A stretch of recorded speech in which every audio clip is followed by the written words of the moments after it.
I'd like to call this meeting of the Board of Education for the School District of Baraboo to order for Monday, November the 26th, 2012, with roll call. Mr. Cummings? Here. Mr. McNevin? Here.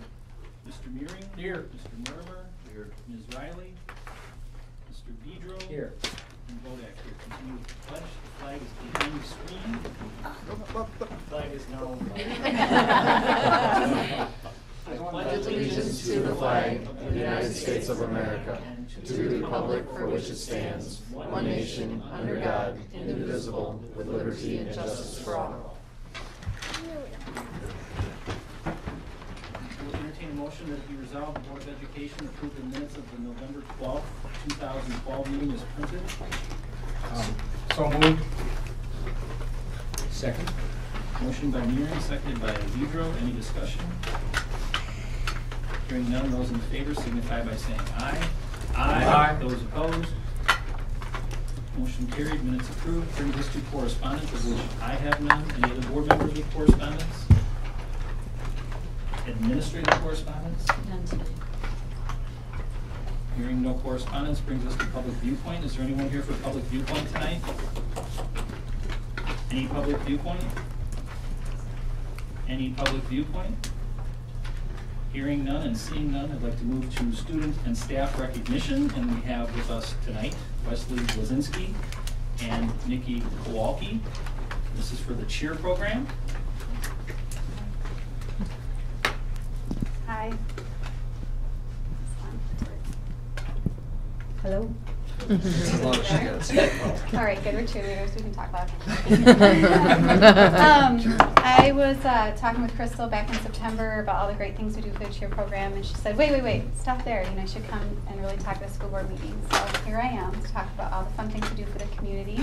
A lot of people don't know that we have football cheerleading and competition cheerleading, and there is no basketball cheerleading, no wrestling cheerleading. So we are the Lone Rangers of the cheer program, and we've integrated a lot of community-based activities to enrich our program and to enrich the community and the students. So here's a running list, and I also brought Nikki, who has been in the program for 4 years. You know, will be off to college soon, and at the end I'll let her explain what benefits she has had from doing some of these activities. We go into the Boys and Girls Club, and we do clinics there. We also do clinics for Kids Stop for those half-a-days. And we also have the Boys and Girls Club and Kids Stop do the spear posters that line the hallway to get them involved in what's going on. And we have gone into ABE, and we were asked by teachers there for 5th grade to talk about transitioning from 5th grade into the middle school, good behavior, drugs and alcohol, getting good grades, that type of thing. So we brought cheerleaders in to talk about that and rotated into the different 5th grades there. And recently we went to GLW. We were asked to go there for one of their reward behavior days and did a mini cheer clinic, and that was nice of Molly to seek us out to do that. And we also went over to GLW last year in the winter and ate with the kids during their lunch and played with them as well. And also went over to West Kindergarten Center and brought some basketball players and ate with them during lunch, and also pulled a lot of sleds the football players did during the recess, or basketball players did. So that was really great and really neat to see the interactions between the tall boys and the little, little kiddos. They had a good time doing that. And 3rd year, we've done for homecoming. We get into a bus at 7:30 in the morning for homecoming day, and we tour all the elementary schools that we can. We do it in the morning and in the afternoon, and we not only perform, we perform with our football players, and they do stunting and performance with us, and we talk about what it means to be a good student, good behavior, cool tools, being an athletic person, and what your commitments are to your grades and being in good behavior, and just promoting community pride. So that is something that we've been doing for 3 years, and it's been very successful. And then we go into the parochial schools as well. And something that we like to call service, that we provide a service to the community, and we kind of, at the same time, it's our fundraisers, so there's a benefit, on both sides for that. Is our Daddy-Daughter Dance. It's our 3rd annual, and we've had over 100 people. And we had 2 years of doing a Halloween dance with 60 kids, and we have a first Santa dance coming up, and we've had 2 Valentine's dances and over 80 kids at our last cheer clinic.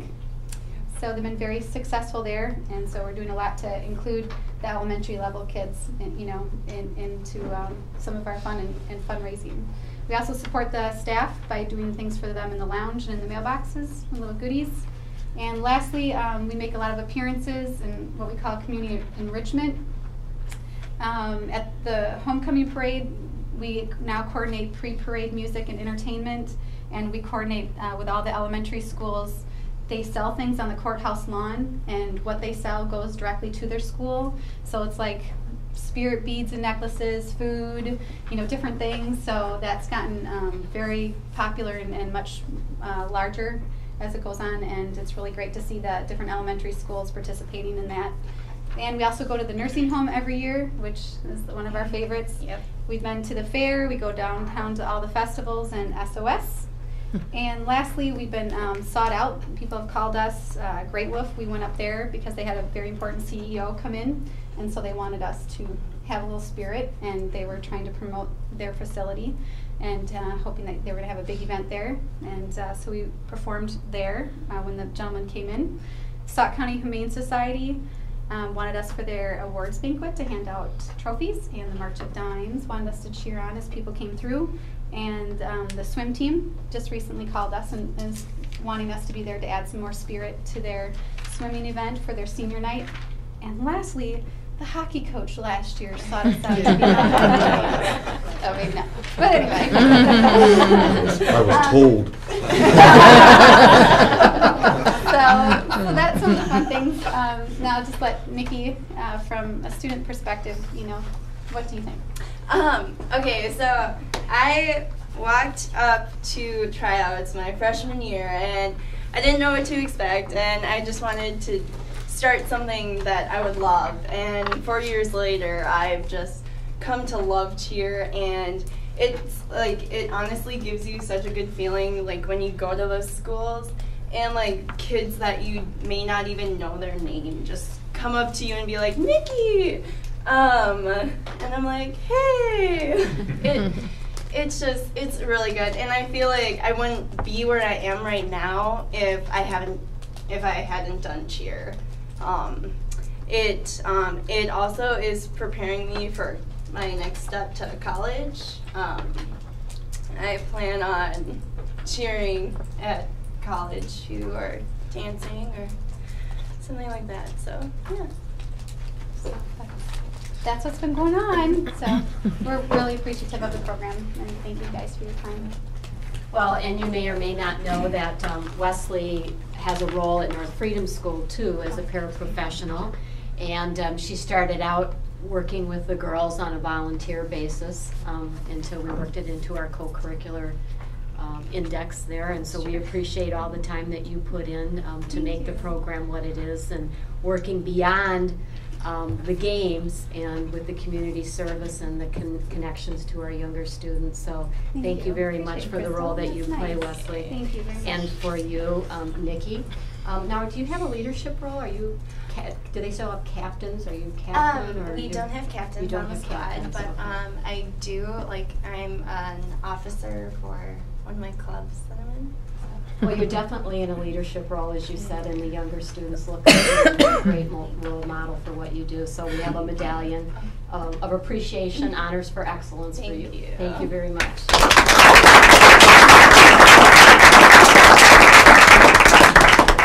Thank you.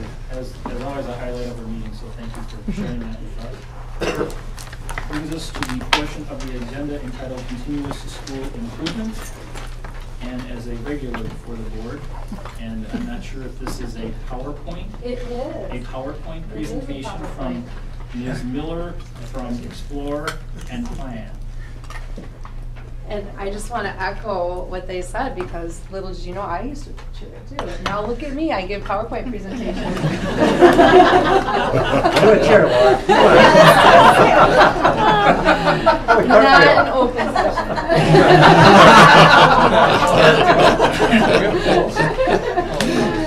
You open the door. We got a closed session. My stunting partner is not here to throw me up in the air. So, I'm here to talk about our college and career ready assessments. And just as a reminder, we give the Explore assessment to all of our 8th and 9th graders. And we give the Plan assessment to all our 10th and 11th graders. And these assessments measure our students in the areas of English, math, science, and reading. And just as a reminder, the reason we give these assessments is to inform our instruction, use our results that our students provide us in alignment with the College and Career Readiness Standards so that we can adjust our instruction and meet them where they're at. We can determine needed interventions and enrichment, and also allows us to provide better academic and career planning guidance. So just as a reminder, all of these assessments, Explore, Plan, and ACT, they all form a comprehensive assessment system that's longitudinal. So a student can be measured from 8th grade all the way through their 12th grade year, and that's the benefit of using these assessments. We can track their progress over time.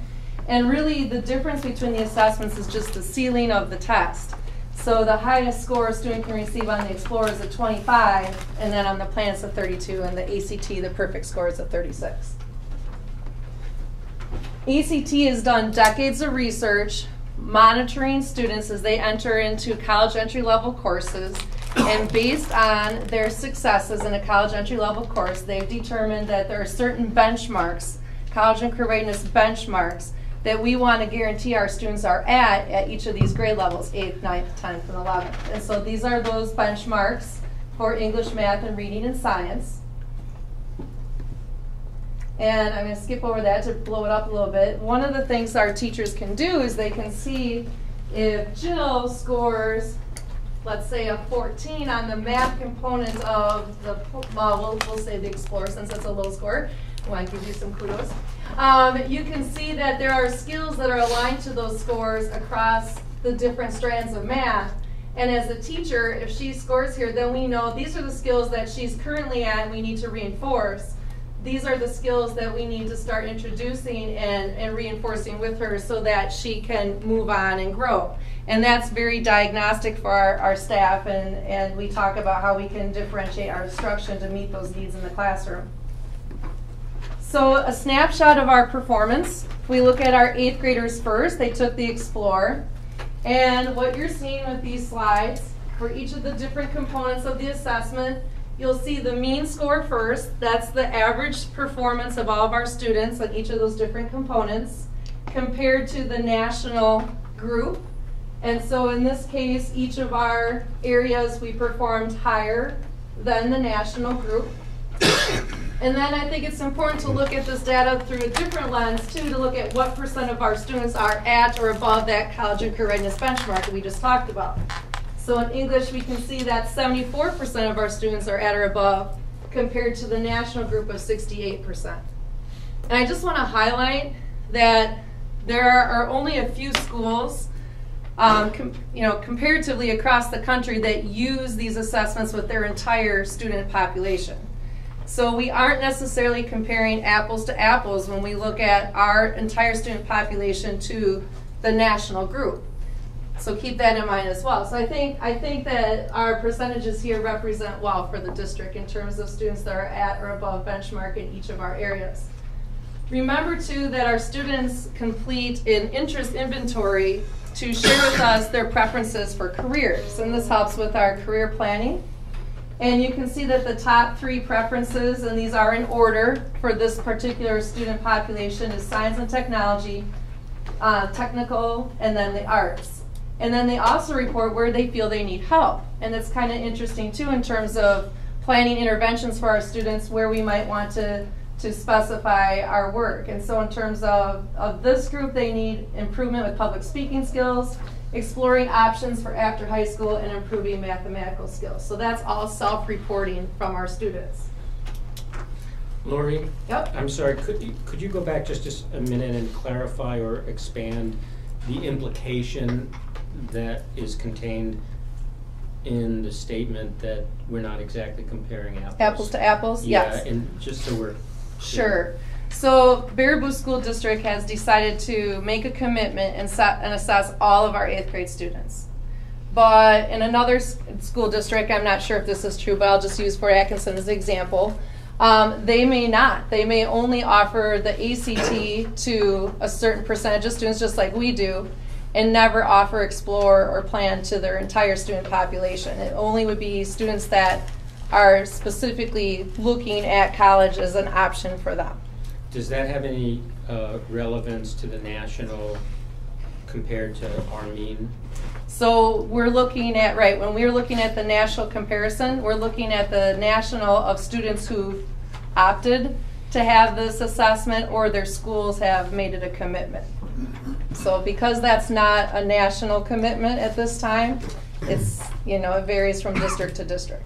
Thank you. Well, Lori, the other thing is that at some point, this may become a statewide test.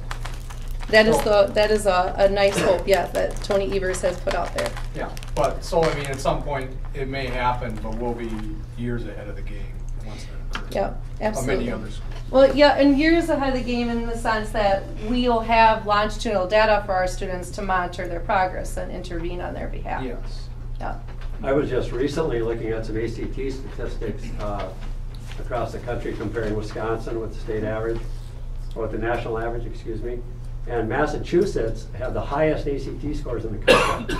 But when I looked at their statistics, only 21% of their high school kids take the ACT, whereas about 71% of our Wisconsin kids take it. So that's where, when you're looking at scores, you got to be careful who's taking the test and who's not taking the test. Well, that holds true, I think, in the global assessments.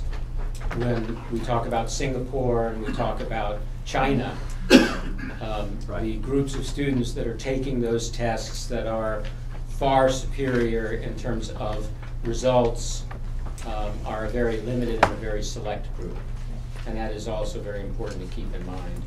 All right, I think it's admirable that we assess all of our students, because really the value of these assessments is to intervene when we see that kids aren't where they need to be.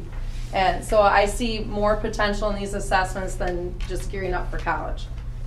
Okay. So 9th grade Explore results, we have a similar story here where in terms of means we are above the national group. And again, that's assessing all of our students.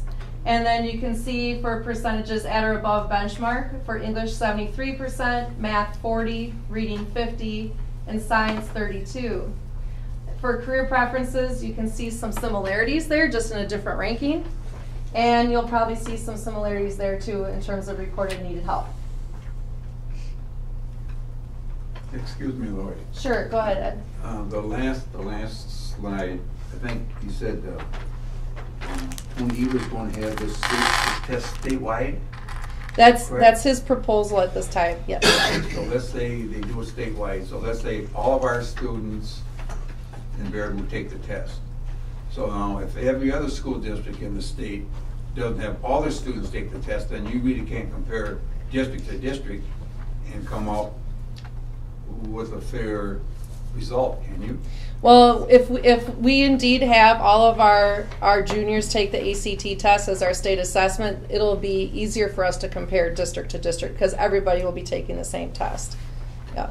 And just maybe to add, one of the benefits of networking with our neighborhood and statewide peers is we'll come together on January and we'll all bring our data from this assessment and share it with each other, and they'll compile it. I think you may recall last year I brought comparison data from like Middleton, Waunakee, Reedsburg, and all those other districts to Forest, Sun Prairie. So all those districts who do use these assessments with their 8th graders all the way up, we do come together and collaborate and share data so we can do exactly what you're talking about, is see how our students compare to each other and talk about, boy, why does your district do really well in the area of reading? What can the rest of our districts learn from what your district is doing? And so that's just a way that we collaborate with each other. Okay, here's our 10th grade plan results. Again, you're going to see that with the means, we're above the national group, and we start to see a trend here with the percentage of students that are scoring at or above benchmark, that we tend to do the best in English, and we have the lowest number in science, although you can see that's a trend nationally as well. Keep in mind, this is based on success of students entering college entry-level courses in science and where they need to be in terms of benchmarks. It's deemed very rigorous. See similarities again with career preferences and reported help. Oh. And here's our 11th graders.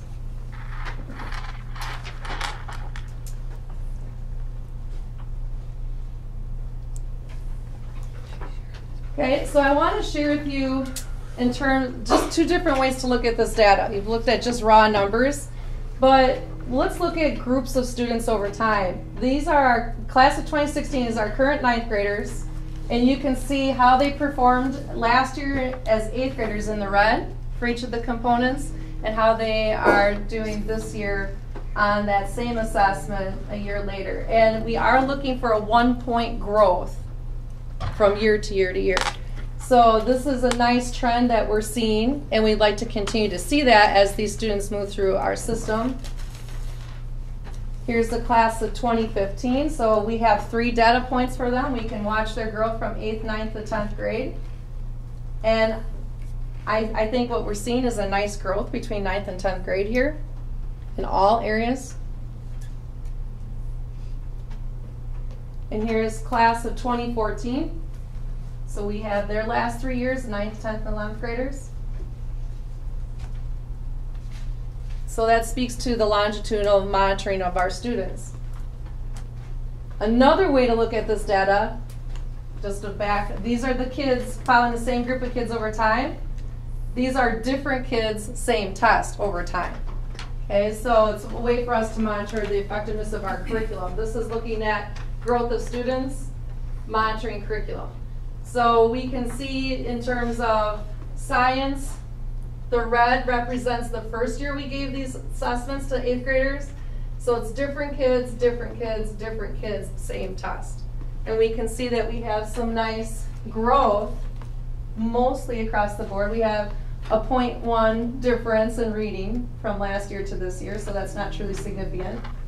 But as we collect more years of data, we'd like to see those bars keep reaching out to the right. Here's our same results, 9th grade. Can you go back one slide? Sure.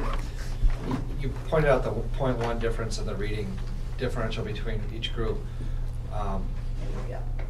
But we're not truly seeing the full impact of all of our reading No. strategies that we've implemented in the elementary buildings for the last 4 or 5 years. Correct. I mean, those kids are just starting to come through. Correct, yeah. Thank you for So we highlighting would that. anticipate seeing that number Right. Right. improve like the other trends. Absolutely. And then you can see here's 9th grade, again, different kids. And we were just talking about this today, the 8th grade team, and I shared this slide with them, and they're like, wow, what's happening with this group of kids here? You know, they didn't seem to perform as well in all areas across the board. So that's something we're going to want to monitor. And so we went back. That's our class of 2015. And we looked at that. And we're like, well, they've made great growth from last year to this year. So we'll want to continue to monitor that growth. But this did kind of take us by surprise that across the board, that particular group of students didn't do it or fare as well. Again, there's slight differences in these numbers, but we want to make sure that we do pay attention to them. And then here's our 10th grade plan over time, the last 3 years. And I'm sure you'll note that we do have a slight dip in reading for this particular group of students.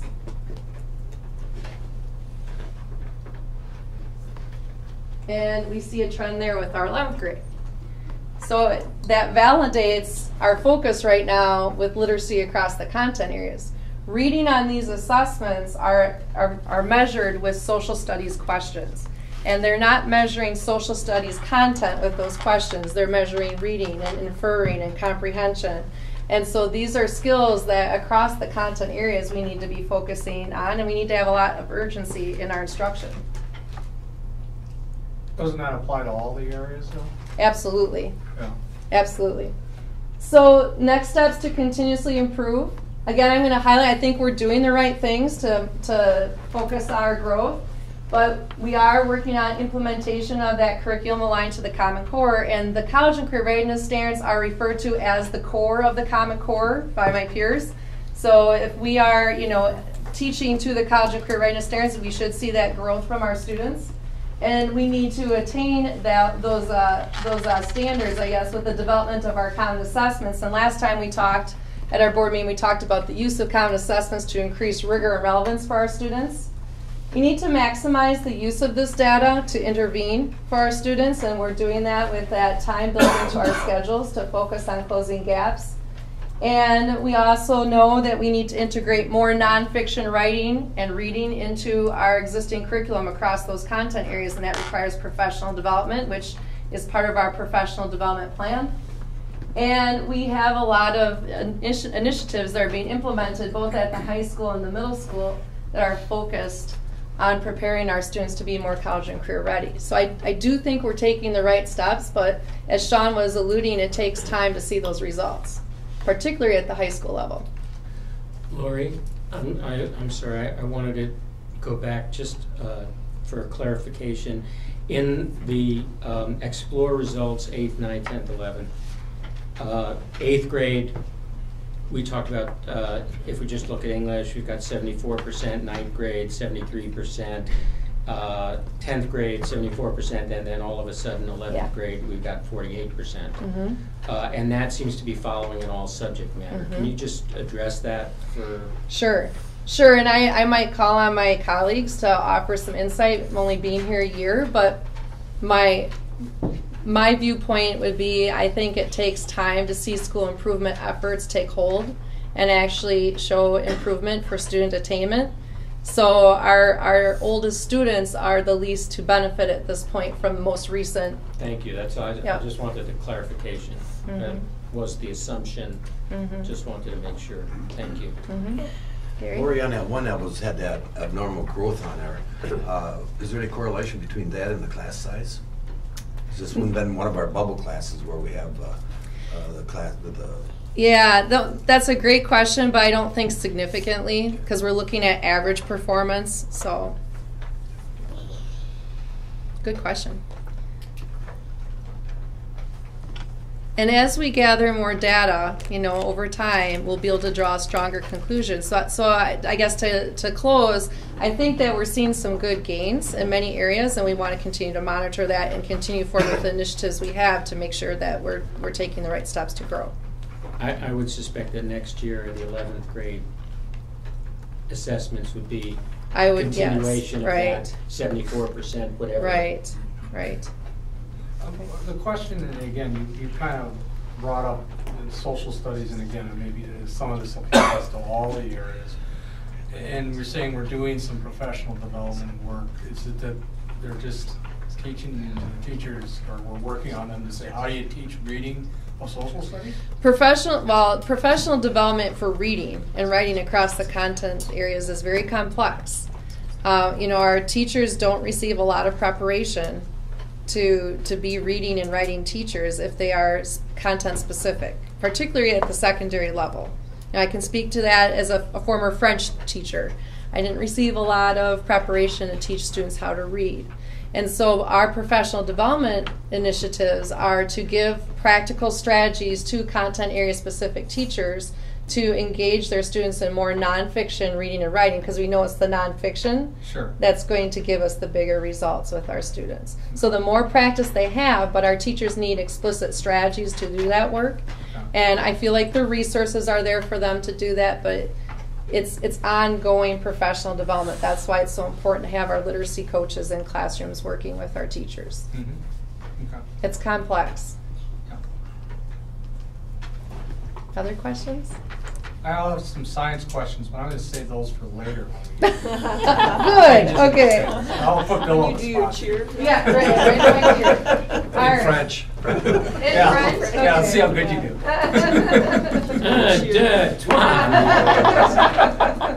Wow. Okay, you guys are all serious about data, and then okay, I'm done, Kevin. Sure. Thank you. Brings us to the portion of the agenda entitled District RTI Leadership.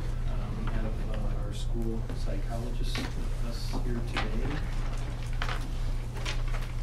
Turn it over to them. Can you guys start by introducing yourselves, please? That's our first bullet point. Thank you. That's what you're introducing. You're on top. I'm Steve Leon. I'm a school psychologist. I'm in my 29th year, so I'm kind of the senior citizen of the team. I'm Samantha Tojek. This is my first year in Baraboo, and it's also my first year as a school psychologist. And I am mainly at the middle school, but I also have some of the Belk sites and the parochial schools as well. I'm Marcia Everts. This is my 13th year as a school psychologist here. I am at Albeerman Elementary and North Freedom, and I also have some Belk sites. And I'm Melanie Hill. This is my second year as a school psych, first year in Baraboo, and I'm at East Elementary and West Kindergarten Center. And I'm at the high school and Gordon Wilson this year. And I think we have a nice combination this year of experience and wisdom with Marcia and I, and youth with Bill and Sam. They bring a great new skill set to us that has been very helpful to Marcia and I, and they've had some graduate training that Marcia and I never went through when we were going through our school psych program. So hopefully we have a nice combination here. And we're not going to take a lot of your time tonight, but we want to go over a little bit over our RTI efforts. And what's now, the language is changing again now, because in education you can't keep an acronym for too long and you got to change it. So now it's called the multi-tiered systems of support, it's called. But really we're talking about the same thing. It's response, intervention, and RTI. Here we just have a few of our primary responsibilities as school psychologists. And I have this little toy here I'm going to use because I've never got to use one before. Right here, assessing students. When I first came into this field in 83, 84, that was our primary responsibility. We did a lot of testing. We didn't have a lot of information on kids. We did state testing at that time at grades 4, 8, and 10, and that was it. If we needed information on a student, they would come to the school psychologist and say, we need some testing. And we would be individually testing these kids that we needed information on. Now, this has changed just completely. We have so much information on students now, starting in kindergarten, 4K, we have PALS, we have AIMSweb, we have MAP testing, we have statewide testing, we have reading inventories, we have Fontes and Pinnell testing, and then we get into Explore and Plan that Lori just went over. So now, really, the problem is we have the information, but we have to figure out how to use that information and how to use it best to intervene for all kids. And response intervention and multi-tiered systems of support is meant to address all students. It's not just the low kids. Our model used to be really an intervention model. So unless we had clear documentation that a student was struggling or had a disability, we just left them where they were in the regular classroom and you went about your business. It wasn't until the problem already existed that we'd step in. This is a much more preventative type model. So on this model, we're constantly assessing where kids are at and trying to provide interventions so the problems don't get so big that they require special education. And we're really, we're still at the beginning stages, but I've already seen some really nice growth with our students, and not only growth, but the types of services we're providing kids now is great. And we're going to get into that in detail a little bit more. Again, you can read this to yourself. I mean, we do such a wide variety of things. Dealing with transfer students, dealing with 504 plans. We still do all the special ed. We still are considered kind of specialists in special ed law and special ed procedures. But we're moving away from that, and we're trying to address interventions and instruction for all students, even our high kids. I've seen more things going on for our talented and gifted kids than we've ever seen before, too. The meeting we had last week was very enlightening. It was really a neat meeting we had here at the high school on that. So if you just want to go to the next slide, I'm going to stop talking here in a second so my colleagues can. This is just a brief overview of multi-tiered systems of support. And I just wanted to point out here that we have behavioral supports and academic. It's not just for academic interventions. We do behaviors too. Primarily under PBIS, or Positive Behavior Interventions and Supports. And the whole basis behind that is when we have a reading problem or a math problem with a student, we teach that student a skill. In the past, when we ever had a behavior problem, we punished the kid. You know, that's how we dealt with behavior, we punish them. The PBIS is more of a teaching model, and so we need to actively teach students how to behave and how to act in a positive manner. And we can't just assume that they're going to learn all these things on their own, especially where some of these kids come from as far as their background and families and dysfunctionality that is taking place today. So it's both academic and behavioral, and it all falls under the umbrella of a multi-tiered system. Okay. I'm going to pass over the wand. Just push the button. I'll hold it There down. you go. Okay. All right. So Steve mentioned the multi-tier systems of support. And as he was talking, he pretty much summed it up. This is a continuation of services, evidence-based services that we use to meet the needs of all kids.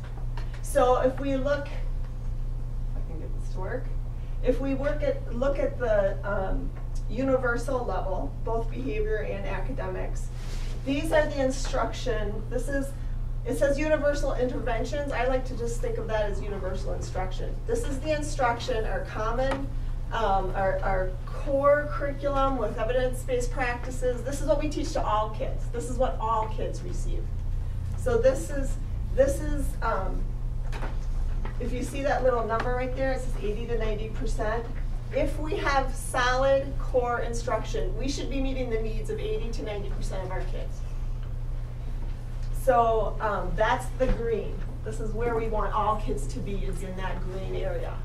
But research has also shown us that even if we have solid core instruction, we might not meet the needs of 10 to 20% of our kids. And so there's that extra layer, the extra tier. The universal instruction is called Tier 1. All kids get it. The next level is the secondary intervention, Tier 2. This is where kids may need a little bit of extra. And we look at their skills, and we look at the deficit areas, or like Steve said, we use this for kids who are high performers. We look at the areas where they're really achieving very well and they need some differentiation or some enrichment or whatever to do better. So this is the second tier, and it's supplemental instruction. So we look for evidence-based intervention practices that are in addition to the core. So we want to meet the needs of that extra, 10 to 20% in this Tier 2. And for the most part, we should move them with this extra instruction back down to Tier 1, which is where we want them to be in the green. However, research also shows that 1 to 5% are going to have such needs that they're going to need intense intervention. This is more a one-on-one or very small group. Secondary, Tier 2, that can be a small group, like 8 kids. But your intense, it's either one-on-one, one-on-two, one-on-three sometimes, but it's almost every day, and it's taught by the most experienced teachers. Not the most experienced, but the most qualified teacher in that area. Marcia, the gifted would go into that area too? The gift, yep, the gifted would go in that area as well. Okay. And that's a good point. How we, Lori was talking about the different areas of assessment at the high school, but we also have assessment at all levels. Steve mentioned that as well. So we have universal screenings that we do at the beginning of the year, middle of the year, and the end of the year. And that's how both we get to see if our core curriculum is meeting the needs of 80 to 90% of our kids, but it also gives us information of who are these kids, who are these kids that need a little bit more, and then who are those kids that really need focused intervention services. So the the assessment plays a couple of roles. Just go to the next slide. Yeah. Oh, you got it? Okay.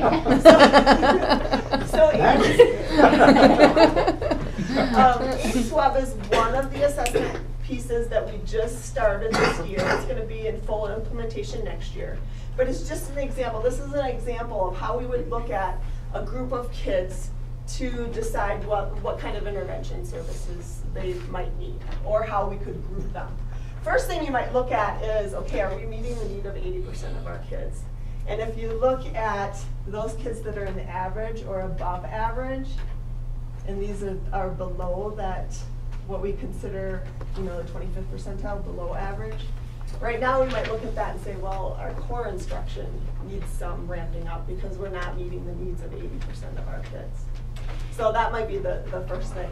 And the other thing is those kids that are well below average, you look at those as kind of your red area students on that triangle, the tip. These are kids, whether it's behavior or academic, again, that they need some more intensive services. Again, it's supplemental, in addition to Tier 1, in addition to Tier 2. These are those kids that need very focused, based on skill deficit areas, of course, intervention. So, and then also if you look, you had mentioned about the above average learners, and we could take a look at that as well. And this particular assessment looks at letter naming fluency, so we might give it to a kindergarten, and it just looks particularly at how fast they can name the letters of the alphabet. So this is a very concrete skill. And it's just an example of one piece of assessment we can use. Want to go back to the former? Go backward. Do you have any questions on the triangle? I mean, the triangle itself represents all kids. And this is just our method of reaching the student needs, having their needs met through a multi-tiered or continuum of services. Is there any question based on that portion? Yeah, the question I have is, and Steve mentioned earlier about a group that's been forming and working together on the gift, and I've been attending some of those meetings and really want to compliment the teachers and the public and the students that have been involved with that. I see a lot of steps happening very positively for students who are kind of been almost, in some instances, maybe pushed to the side, but we're now addressing those issues in a lot of ways, which is going to be very positive for those. What are we doing for those kids at the bottom? I mean, are we going to, is that another slide coming up? That we're addressing those needs in a very concentrated way that's going to change what's happening for them. And I might be stepping in a little bit on Mel's. So typically what happens first is we start out with universal instruction. Yeah. So if a child is responding to the core, our solid, evidence-based, effective practices, sure, they would stay right here. Yeah.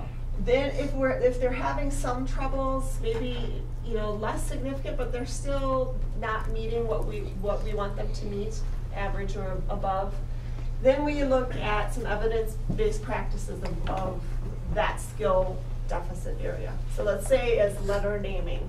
So we look at different interventions that have been put in place that have been effective for getting kids to know their letters, know their letter names automatically.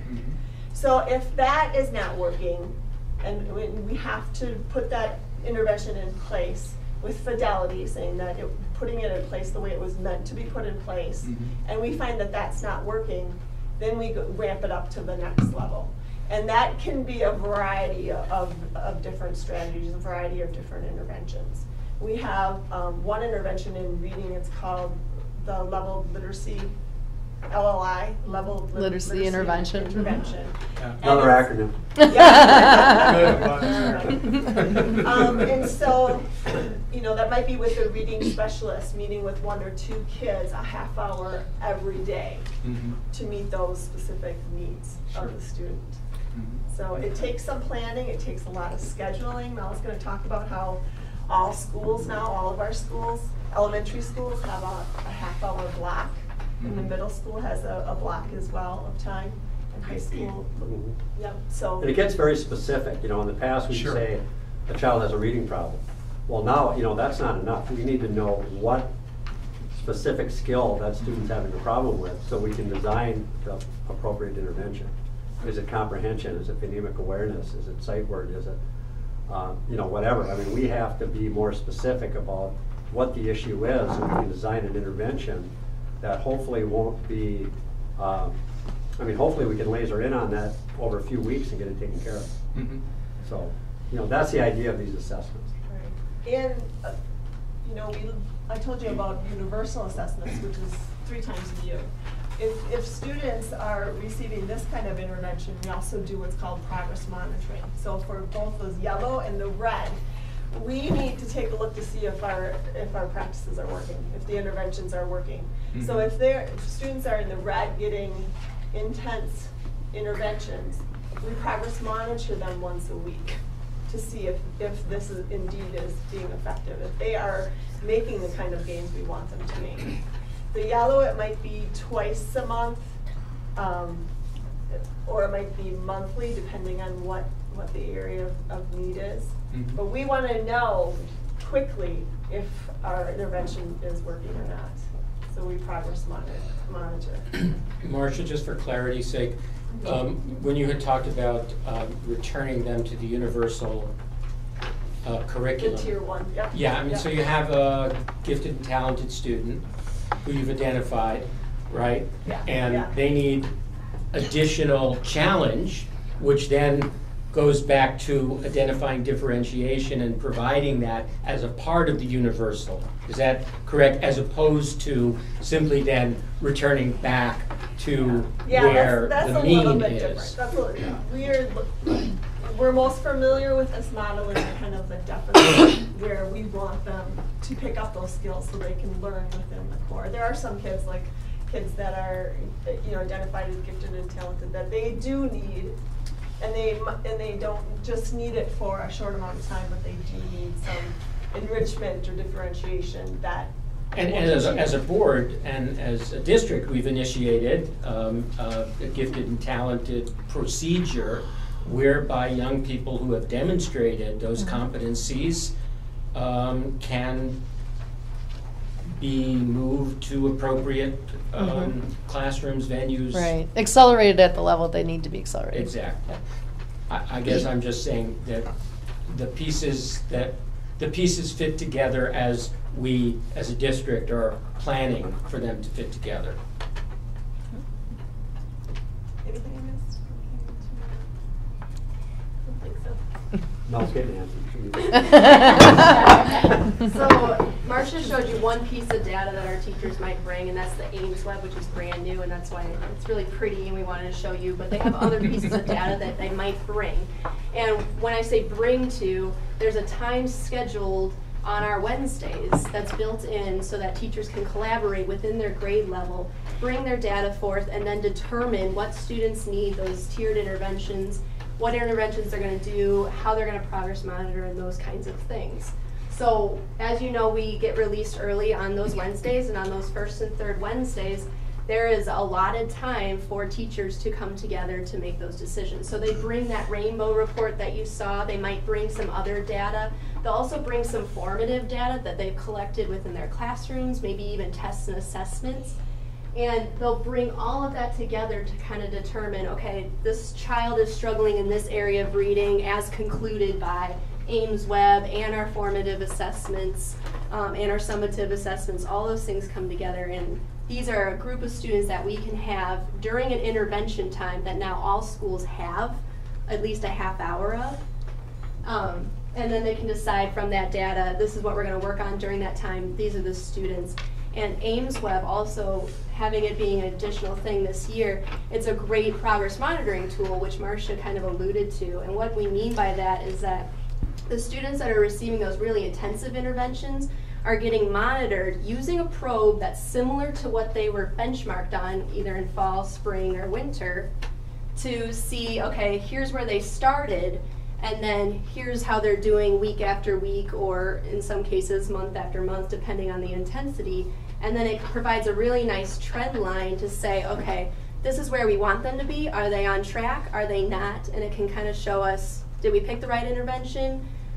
If not, let's try another one. Are they close? Let's continue it for a few weeks and stuff like that. So teachers are becoming really competent in reading their own data right now with the support of other staff. There's a lot that are in their building, they're leaders, but in general, everybody has a good sense of how to read data to help make these decisions.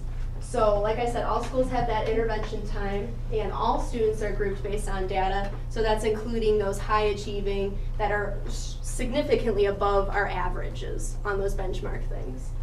And then certain students will receive those intensive interventions that we explained. And it's all going to be monitored. And if you want to go to the next slide, This is another graph that AIMSweb will provide us in the progress monitoring sense. So like I said, this might be a student that's measured every week. And if you concentrate on that red line, that's their actual data. So every week the interventionist in that LLI example, it'll be our reading specialist, would take this probe, which is about a minute long. So it's really quick data, but it provides good information. And they'll kind of monitor it. And AIMSweb is so great that it provides that dotted red line, which is their trend line. So when we look at their data, the regression line that it creates is this progress. And then we input a goal based on our college and career readiness standards, which is typically a specific percentile that we've decided through research. And that creates our aim line. So this is where we'd like this example of a student to be, is that black line. And then in this case, the intervention that we chose was obviously a good intervention because they're making progress that now has an aim line that's above where we would expect somebody their age. So this is kind of the newer type of data that teachers are able to collect with the help of a psychologist and a reading specialist to determine if they pick the right intervention and if we're intervening appropriately with certain kids. How many students are using this tool now? I mean, on a regular basis? Well, that kind of differs for each building, I'd say. Some buildings we have a lot of teachers that are really independent and excited, and they've used it in their past careers, in past districts. Sure. So they're kind of acting as leaders, and they're more comfortable with doing it on their own, whereas there's some other buildings that the reading specialist is collecting it or I'm collecting it. I don't have a number on the number of students. I can answer that. Right now we're using it universally for all of our first graders and kindergartners, especially in the area of math, but then also in some areas of reading with our first graders. And our hope is to use it just for progress monitoring, then moving forward for really students K through 12. So any student who's receiving an intervention at Tier 2 or Tier 3 can be progress monitored. So about 20% of our student population. But eventually that number is going to go up significantly? Well, based on that triangle that Marcia showed you, ideally we should only have a max of 20%. Right, we so would hope not more. For the again, is it Tier 1, Tier 2? Is that right? So Tier 1 is all of our kids. Okay, Tier 2 and Tier 3. Right? Yep, Tier 2 and Tier 3. Getting mixed around. So. Right. The kids who are receiving intervention get progress. If we had to benchmark all of our kids with this, which means everybody gets the test, it'd be way too time consuming. Sure. Mm-hmm. But Steve, aren't there processes where kids are able to self-test, self-monitor, using technology so that they're constantly, I mean, this is what the latest quote-unquote educational, strategies and technology is about, and you see it leapfrog all of the tools that are there that essentially are programmed to help kids develop and progress, and they track and monitor within the software and then feed back to the kids those areas that are, quote, deficient to bring them up to speed. Looking out 5 years, 10 years, that's probably going to be a pretty standard operating practice where kids can self-direct. Right. I'm sorry. Go ahead. From my understanding, those kinds of programs are more mastery. They measure the mastery of a skill. And this type of data is it's called a general outcome measure. And the reason it's called that is because it correlates to something bigger. So the reason that we look at, for example, oral reading fluency, how many words correct a child can get in a minute, corresponds with later reading outcomes, later college career readiness outcomes. So the nice thing about this data being this general outcome measure is that it has this comparison that we can do within our district, within our classrooms, but also it's nationwide data. So that stuff is really good to help make sure that a curriculum is hitting a certain mastery, but this is more a general outcome versus mastery of a certain skill. Right, no, I think this is an excellent, to help us zero in. I'm simply thinking about from a larger educational philosophy standpoint and our 21st century learning that we've invested very heavily in. in order not to replace you, but to enhance your ability and our ability to identify self-directed activity that provides the data that we're looking for, as opposed to selecting for testing, is all that I'm suggesting we might want to think about and pilot and test to be able to make your lives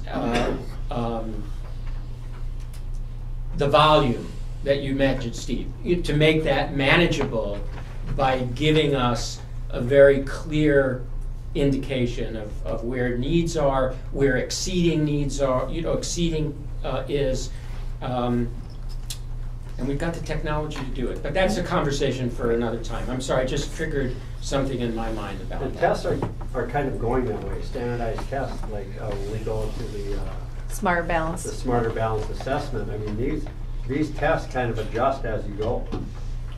So if you answer a question right, it's going to bump you up to a higher level. If you get it wrong, it's going to drop you. If you get it right, and it keeps adjusting the test to you, so you get a more reliable outcome. And I think that's a little bit of what you can do. Yes, and the more young people take those tests, I think the better they are at figuring out the learning strategies. Right. Well, the measures of academic progress is very similar to that, like Steve had said. Yeah. It adjusts based on where you're at.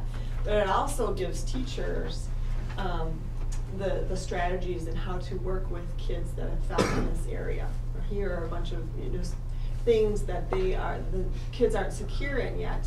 They need to work on these to get them secure in this strand area. And all these tests give so much information. I mean, every year I learn more about the math. The math test initially, I was just ecstatic because I got a percentile rank or something like that. Oh, this is cool. Well, now when you look into it and you go back, I mean, it'll break down skills in these different areas. It'll tell you exactly what the student needs to work on and what would be the next step. And it's really cool, and we're just starting to learn about those things now. And the same, I'm sure, will be with AIMSweb.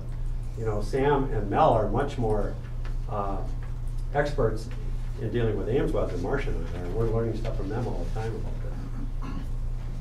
Thank you. And I know AIMSweb has a behavior module that helps take data on behavior, which is computer-based. They just haven't done anything in the academic sense, or maybe they have, I'm not sure. I don't think so, though. So it might be something that they're progressing towards themselves. Any more questions? Would you like to answer anything? No, it's okay.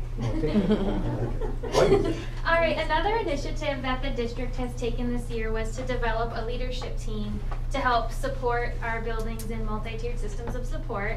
And so this team is facilitated by Lori and Danny, and we have representatives from all of the buildings in the district, including our Belk sites. And we have individuals who are general education teachers, special education teachers, administrators, there are a number of principals on the team, us 4 school psychologists are on the team, as well as the English language learners, teachers, and reading specialists and school counselors. So there are a lot of individuals who are on this team, and its responsibility is to help each building build capacity toward implementing these multi-tiered systems of support. And one of the great things about it is the communication that we have, where teachers and other educators in the buildings can bring their questions and concerns to individuals who are on the team so that the team can talk about it and address it, and then we can give that communication back to the teachers and the staff. Another thing that we are doing is resource mapping and determining what our buildings need to help implement MTSS. We have identified what we are calling thunderbolts, and these are the priorities that each building has for MTSS. And so each building is going to have their unique priority of what they want to focus on this year and spend their time on making sure it's put into place well. And then another thing that we did this year was back in October, I think many, if not all, of the individuals on the team attended the RTI Summit up in St. Paul. And when we were there, we learned a lot more about MTSS and how to implement it. And then individuals were able to select from a number of different sessions related to their interests to learn more about. So one that I attended was on culturally and linguistically diverse students and how we can help them within an MTSS framework. Also how to do differentiation for gifted learners, or their special topics on mathematics and literacy and coaching and leadership. So these were all areas where individuals could get more professional development on. Any questions about our leadership team? Okay, and then in terms of our next steps of what the leadership team will be doing and what we as a district will be doing, we are going to continue filling our toolbox with evidence-based interventions. I know that there are a number of interventions in place already in the buildings, and we're going to continue to do research to see what is out there and what could be helpful for students, and just learn more about them, have professional development to learn how to implement these interventions. We are also going to continue empowering teachers and providing them with the support that they need to help make those database decisions or how to implement these interventions. We are going to continue monitoring the fidelity of interventions, which is something that Marcia had talked about earlier. When we implement these, we want to make sure that they are being implemented the way that they are intended to be, and so that's something that we want to continue to monitor. We also want to evaluate the current programming that we have in place and making sure that it's cost effective. So for example, looking at Read 180 and making sure that it is beneficial to students. And then finally, we just want to continue strengthening what we have in place already and continuing to build as we implement MTSS. Any questions? A lot of the buildings are at different stages of this, and we're all learning. I mean, every day it's something new or something we need, something else we need to think about. So I think we're all kind of at different stages, but I can assure you that things are moving in the right direction. Thank you. Thank you.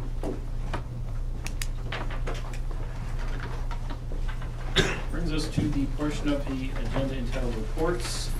Just an FYI of the notification of the high school undergraduates, of which there are 18 currently on the list. No board action is required. This is included in the board packet. And next up is the facility phase 2 update, which I'm going to hand to Peter and ask him to pass down a summary of the meeting that Sean and I represented the board at, along with Martha, Dr. Ritzenthaler, and Patrick, who met with the EUA representatives a week and a half ago on the 14th of November. We have put together a core planning and communication team. I don't know if the full board has seen the list. Briefly tell you who's on it. We've got the 4 representatives from Epstein. Sean and I represent the board. We've got Dr. Ritzenthaler, Martha Baldwin, Pat Acker, Bill Loss, John Gunnell, Molly Fitzgerald, and Aaron Andres from the district administration side. Our teacher reps from the district are Scott Lotz, Kelly Steiner, and Bobby Steele. And then from the community membership, we have Jean Dahlhoff, who is the executive director of the Sauk County Community Development Corporation, Gil Hunch, who's with Midstate Associates, and Matt Jerglin from the University Variable Extension Office. So that's who our team is. We have scheduled to meet again on the 12th, or as a group, we're going to be meeting on the 12th of December.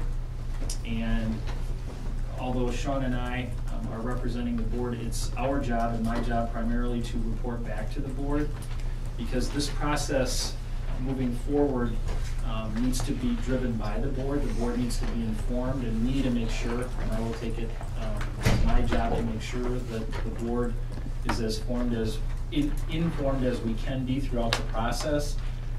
We will be sending out soon the request for proposals in an attempt to look for a construction manager for the phase moving forward.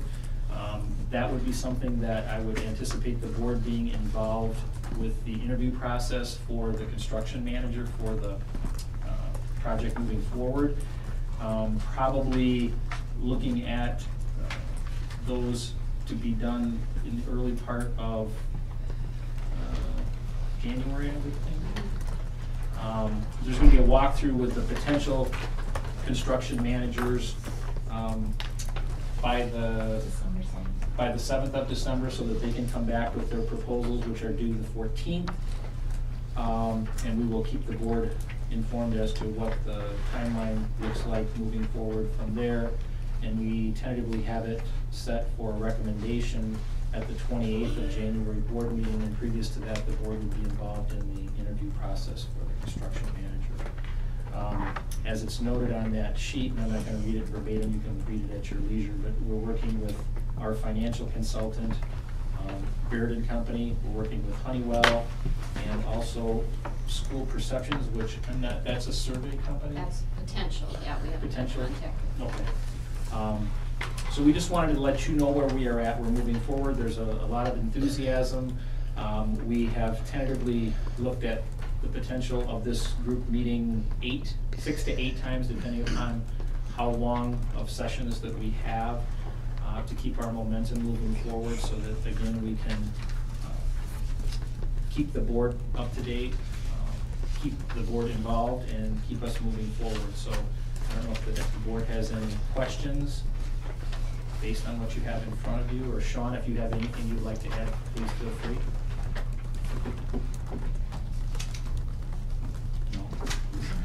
Hey, good. Come Hard on. to be speechless, isn't it? No, I think the key point that Kevin mentioned is a couple items. First of all, this is a board-driven process. As we take a look at our facility needs, we've had, and this is partly for the folks at home that are watching, we've done long-term facility improvement plans, capital improvement plans, whatever you want to call them. We had a 5-year plan that was $12 to $14 million that we ticked off a few items and then shoved it in the drawer, pulled it out whenever we could. And then we had to update it and add another 5 years, and all the projects are still there, and it's still $12 to $14 million. We need to take a look at reinvesting in our buildings. This school district is operating debt-free once again, but we have roofs that are out of warranty. Does that mean they're leaking? No. If there's a leak, we patch them, we move it on, but they're clearly out of warranty. They're 20, 25 years old. We have boiler systems and mechanicals that are all 20 to 40, 60 years old, some of them. Are they working? Well, yeah. Are they as efficient or as effective as they could be? Absolutely not. And then we have our educational environment that has dramatically changed with the introduction of a myriad of federal guidelines and state guidelines, not to mention special education needs, Title IX, the development of computers and how that changes our educational environment. So our district facilities need to be addressed, but it needs to be a board-driven process. And I think that's the one thing that this committee sat down and talked about. The priorities, the board has done a nice job of articulating what our main priorities are and what we need to accomplish. It's this board's role to keep that focus. And so Kevin and I, that's what we view as we're the liaison between this process and the board to make sure that that all the communication is going in the right direction, and that we get it out to the community in as much and as often as possible. The one thing that Kevin mentioned is a construction manager, which was a new term to me. As we're working with EUA, which is an architect and a planning firm on this process, but the construction manager is the backstop. That's the person that comes in and says, hey, community members, this is the idea you're floating as construction people. This is what we measure those costs to be, and so that they provide the firm data rather than a number that's pulled out of the air by someone on the committee or by an architect or by a board member. It's actually a construction manager, and these construction managers provide this at little to no cost, with the idea that should there be projects moving forward, they're a key part of that process. And so all of that comes out in the interview process, and that's really the next key step for the board, is engaging in the idea of looking at the construction manager, the role they play, and what we want them to do. Sean, I have one question. I think that's the next movement into phase 2. If I understand correctly, we have current issues and current challenges, as you've identified, with our physical plant. And at the same time, we have engaged EUA to look toward the future of what we want to become and what options there might be for our facilities, either through reimagining, reframing, new opportunities for our growing student population. Do I understand correctly that we're trying to marry these two processes together so that we're not investing in putting in a new boiler in a building that we're going to be somewhere down the line maybe leaving? Yeah, they're hand in hand, and the board even articulated in our priority setting meeting that, you know, co-curriculars is also part of this process. You know, our educational environment, our co-curricular environment, and the physical plant are all intertwined. So it's best that we consider them in the big picture and then start assessing our needs, trying to get a size and scope figured out of what we need to do, and then set out a sequence and a timetable. And I would expect that moving forward, you know, I would anticipate having this as an agenda item on a regular basis to try to keep the board apprised. Obviously, it's not that Sean and I are going to represent the board, and at the end of this process, we're going to come back to the board. That's not how it's going to work, and that's not how it's going to work well. So we will certainly keep everybody informed, as well as trying to send out communications to not only district staff, but also to the community as to where we are in the process, where members of the community can and can't, or where we would invite them to become involved in the process. So I think we certainly had a good start. There's a lot more work to do, but we've got an excellent team that's been established to move us forward, and I'm sure that, you know, we're not going to spend a lot of time rehashing the past. We're going to look at the current and moving forward. So I look forward to coming back to the board to present some information in the future, and keep in mind that early January timeline that the board would be involved in the interviews, and that would not be something that would be conducted at a regular board meeting. It's too, depending upon the number of proposals that we get back, it may be more than one meeting, depending upon what the numbers are. So thank you, and again, thanks Sean for the help in narrating that. Brings us to the portion of the agenda entitled Personnel Recommendation, of which there are none tonight, so we can skip over all of those, and that brings us to the consent agenda. So I will turn to the Chair of Finance, Mr. McNevin, for the October receipts and disbursements. Well, as Finance Chairman, this is always my highlight to the board meeting. So the Finance Committee met, and we recommend approval of the receipts and disbursements. Second. Motion by McNevin, seconded by Cummings. Any discussion? Hearing none, those in favor, please signify by saying aye. Aye. Those opposed? Motion carries for the October receipts and disbursements. That brings us to B, policy adoptions and deletions for the second reading. And for that, I will turn to Chair of Policy, Mr. Meering. Okay. I move to recommend that we approve a blanket approval on the policies and rules which we just reviewed at our last board meeting for our second reading, and waive the reading for this particular session. Second. Motion by Meering, seconded by Boudreaux, to waive the second reading. And thus those policies will become in force. Any discussion on that? Yeah, the only discussion I would have is, obviously doing it as a blanket. If any board member would like to make an amendment and withdraw any policy for review separately, that I would certainly be open for that. Having a motion and a second, is there any further discussion? Hearing none, those in favor, please signify by saying aye. Aye. Those opposed? Motion carried. Thanks to policy for steering us through that. Brings us to new business, which under A is a request for approval of exception to the open enrollment application period, which we had a late addition to that. We didn't have any until recently. And this, again, is for an into the district. This happens to be a student from Boston, so I would entertain the approval of that exception. I move to approve. Second. Motion by Mearing, seconded by McNevin. Any discussion? The only question I have on this whole process is, as these students are getting moved around, what's happening? Obviously, I've always heard about the sacred third Friday count. Is that still sacred and these students are moving around and some school districts are going to end up with more students or fewer students?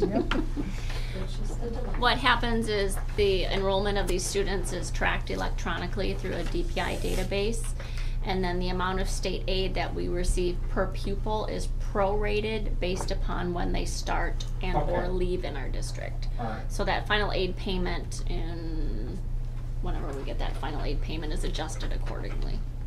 So. I mean, I still have issues with it, but at least their money is going to be adjusted. The money follows. Remember, we establish the class sizes and the number of students we can accept per grade level in January. So, but we do review the information that they submit as well as the application and the rationale provided. And this happens to be a 12th grade student who used to attend Baraboo, moved to Mauston, and really desires to finish her last year in Baraboo. Okay, that's fine. Any further discussion? Hearing none, those in favor of the approval of the exceptions, please signify by saying aye. Aye. Those opposed?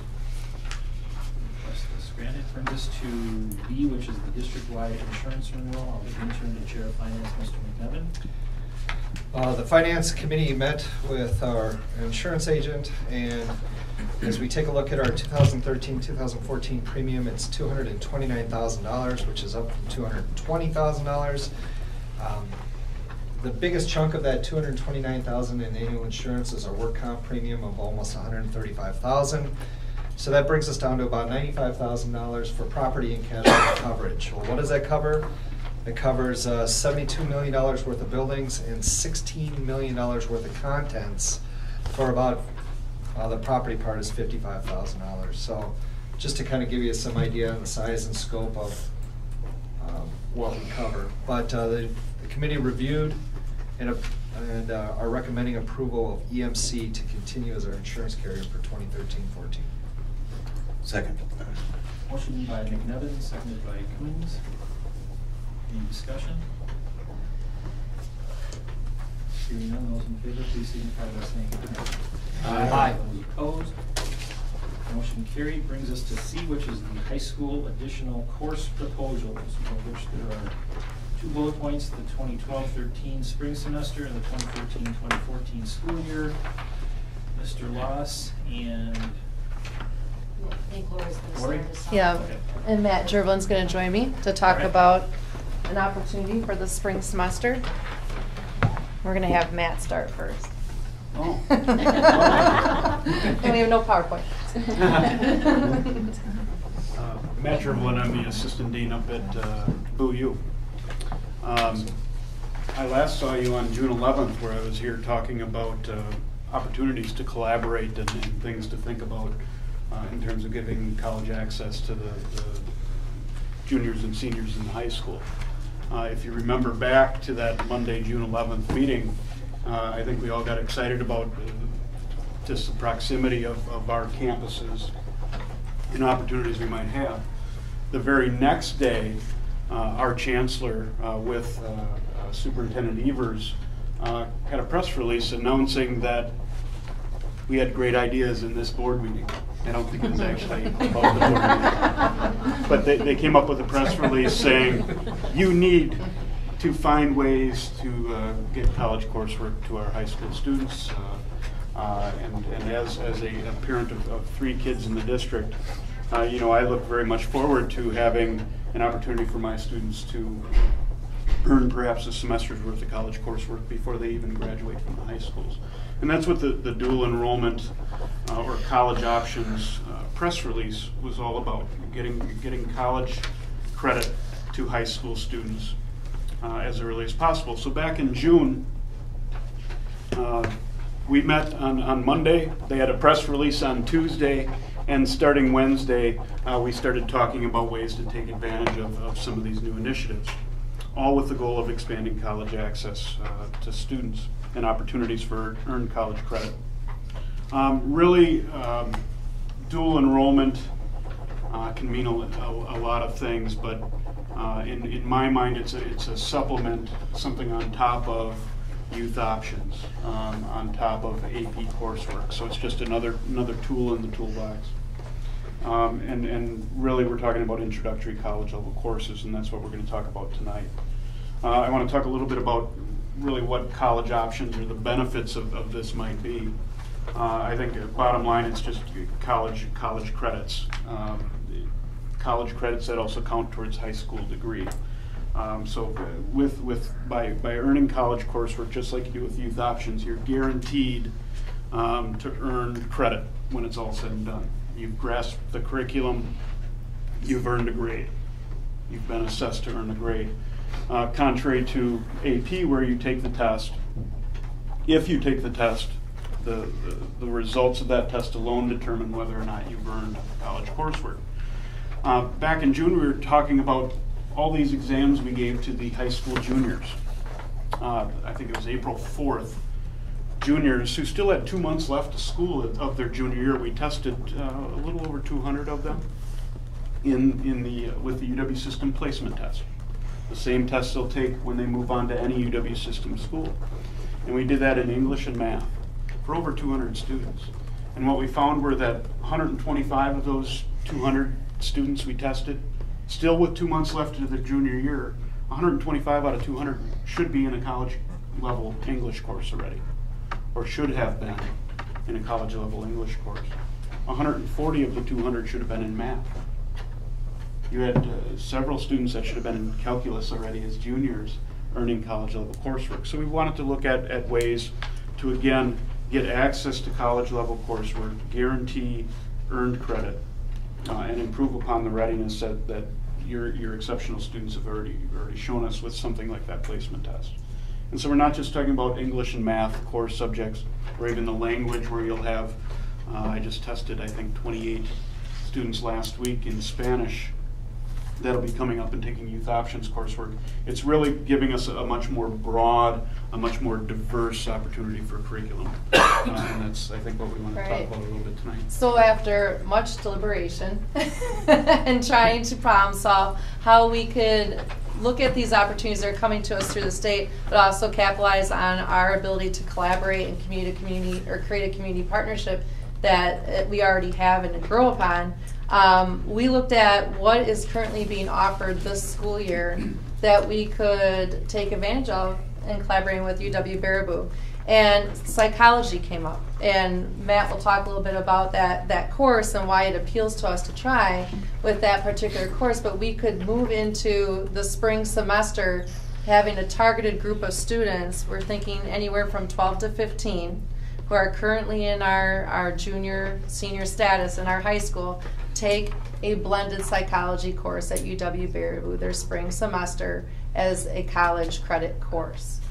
And blended for us now means, and this is one of the reasons psychology was chosen, is we've already begun delivering psychology as a blended, meaning it's a full 15-week course, a traditional semester-long course, but half of the curriculum has rolled into an online format. So rather than meeting 2,250 hours in a classroom, or whatever that total number needs to be, we've divided it out, and about half will be online, half will be in the classroom. So we have intentions of running, and will for our general college population anyway, a blended introductory psychology course on Wednesdays from 1 o'clock to 2:15. Which works well with our early release for those students. Perfectly for the early release students. So we cap that class at 38. You may know that our largest class on campus is going to be 38. Our average class size is 22. That's the advantage of a smaller campus. And so the potential for this class, the advantage is it's 1 day on campus instead of 2 or 3 to get the 3 credits. It's ongoing all semester, so you're not accelerating coursework. You're just staging some of it out online. But we're still able to utilize the expert faculty. Dr. Getzinger will be teaching that course for us. We can still utilize the peer tutors and professional tutors that we have, writing tutors on campus. all the same services that are there for any type of course on our campus are going to be available for something like this if you were to move forward with 15 or so juniors and seniors in an intro to psych class. And so I know one of the things that you'll be wondering is the cost to the district. And we will be paying the tuition for those, if we move forward with approval, for those 15 students to take that coursework. And what we would do to I guess support that is we would use our youth options account. And we were looking at that, Martha and I were, to see how much money is in there and is budgeted. And so far we've used, for the fall students, we've used 6% of our budget thus far. And we looked at the number of students that are requesting spring coursework, and that number is not going to exceed the budgeted amount that we have for youth options, which would allow us to use the youth options dollars to support this collaborative opportunity with BUU. So we don't need to reallocate resources to make this happen and provide this opportunity. We would be using our youth options dollars that are already allocated for these types of opportunities for our students. Lori, in terms of how students, and Matt, in terms of how students are selected, it seems to me this is ideal as a part of our advanced, gifted, talented pool. And so it's an opportunity for more than those students. You know, and we've talked to the social studies department, both Bill and I, to first gauge their interest in this collaborative effort, and also to talk about who would be the students that would most benefit from this type of opportunity. And right now, our social studies department is developing a list of criteria to use to select students that we feel would be a great determiner for, is that a word, would be a predictor for how well they would succeed in that course. It's not going to be a good fit for all kids. So we need to think about that in terms of the whole child.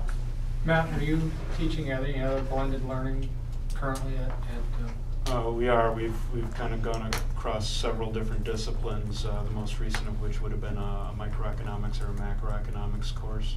Okay. We've just, this will be our third semester of straight blended non-accelerated.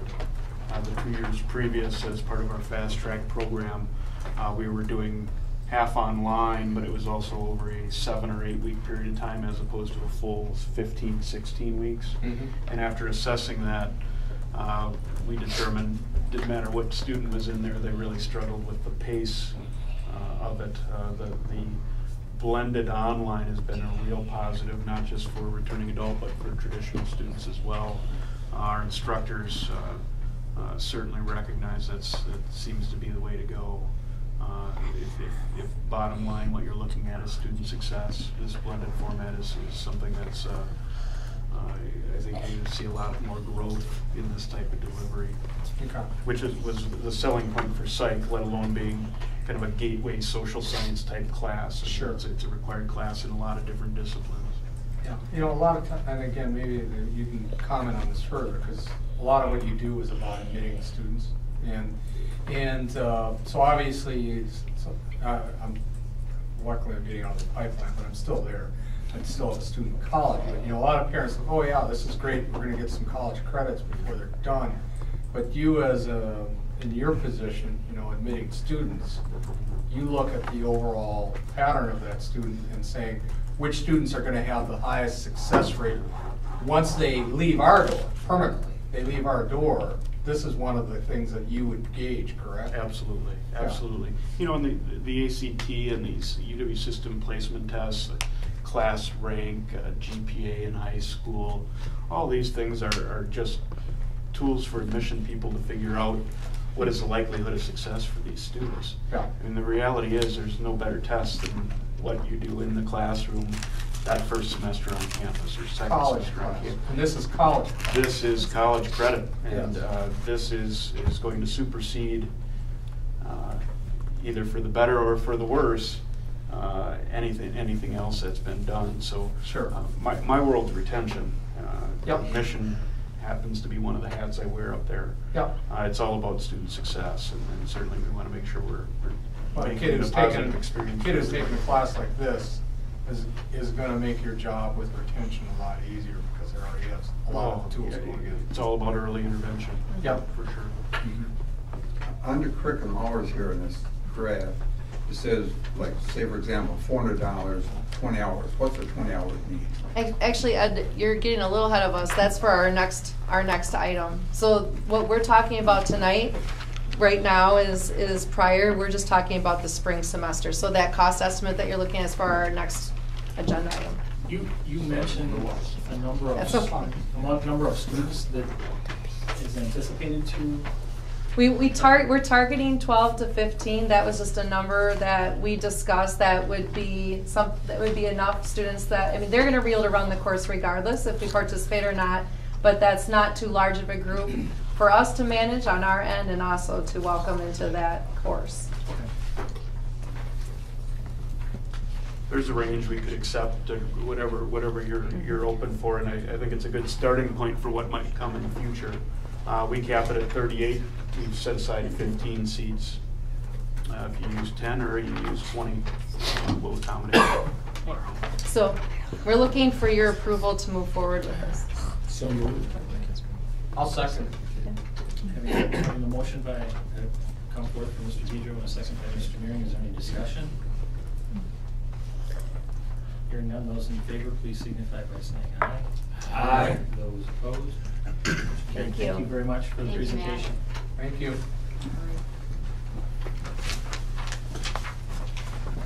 Now, we are to 2, which is the 2013-2014 school year, which is addressing the question that was about to be forthcoming from Mr. Weber.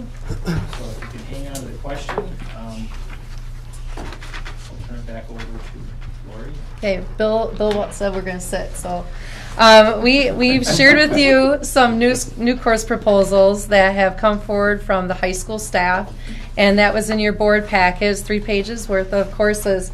And I guess our approach in talking earlier today, we were wondering if you want us to go through each of these and discuss them, or if you'd just like to ask us questions about particular courses that you would want information on, and we'd be happy to address them. And then I can also answer any questions regarding the cost estimates. Or hopefully you had an opportunity to review them so that you might be prepared for questions tonight. Mm-hmm. Can you give me overall, there's obviously, this looks pretty broad in a lot of ways, and maybe some of these are just reformatted classes that we've had on our curriculum before. Why are we doing this at this time?